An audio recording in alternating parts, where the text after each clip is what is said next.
Thank you, President. I now take this opportunity to ask His Excellency President Joko Widodo, President of the Republic of Indonesia, Chair of the Association of Southeast Asian Nations, ASEAN, to take the floor. Menjadi negara keempat sekaligus negara terakhir yang dikunjungi oleh Presiden Jokowi dalam lawatan kenegaraan di benua Afrika, setelah Kenya, Tanzania, dan Mozambik.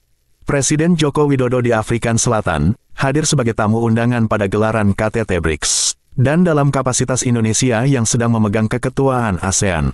Presiden yang tiba di Johannesburg, Republik Afrika Selatan pada Rabu petang tanggal 23 Agustus tahun 2023, sempat bermalam di sana untuk melanjutkan sejumlah agenda kerja hari berikutnya di Afrika Selatan.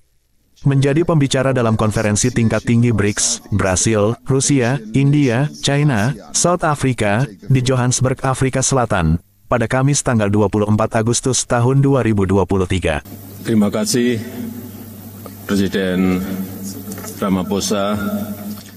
Kehadiran saya hari ini bukan hanya sebagai pemimpin Indonesia, tapi sebagai sesama pemimpin The Global South yang mewakili 85% populasi dunia yang menginginkan win-win formula. Pada BRICS Africa Outreach and BRICS Plus Dialog, Presiden Jokowi berbicara sebagai Presiden Republik Indonesia dan juga dalam kapasitas sebagai Ketua ASEAN. Aliansi BRICS saat ini mencakup seperempat perekonomian global dan merupakan rumah bagi lebih dari 40% populasi dunia. Dalam KTT yang berlangsung sejak tanggal 22 Agustus hingga tanggal 24 Agustus tahun 2023 itu, sejumlah kepala negara turut hadir, di antaranya Presiden China Xi Jinping, Presiden Brasil Luiz Inácio Lula da Silva, Perdana Menteri India Narendra Modi, dan tuan rumah Presiden Afrika Selatan Cyril Ramaphosa. Sementara Presiden Rusia Vladimir Putin diwakili Menteri Luar Negeri Sergei Lavrov. Menurut keterangan KBRI Pretoria, selain menghadiri KTT BRICS, Presiden Jokowi juga menghadiri pertemuan bilateral dengan Republik Demokratik Kongo dan Afrika Selatan. Terima kasih, Presiden Ramaphosa.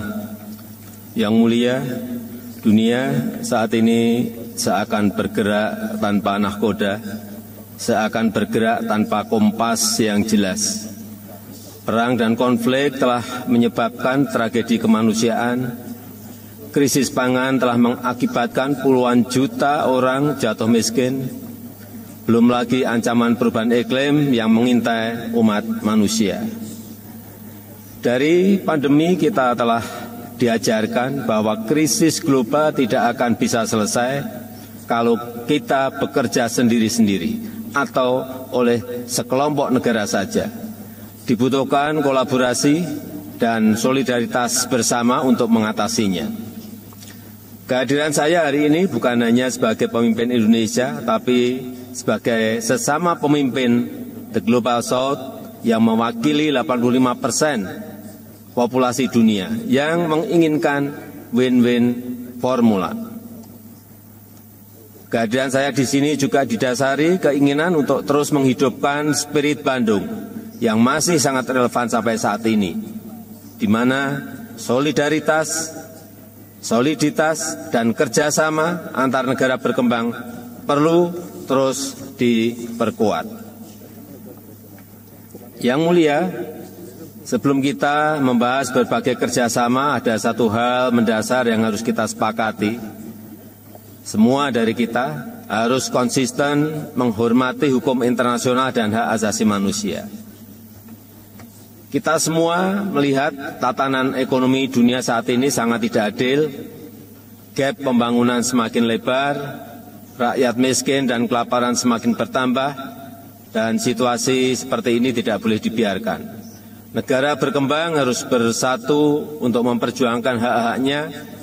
Diskriminasi perdagangan harus kita tolak, hilirisasi industri tidak boleh dihalangi. Kita semuanya harus terus menyuarakan kerjasama yang setara dan inklusif.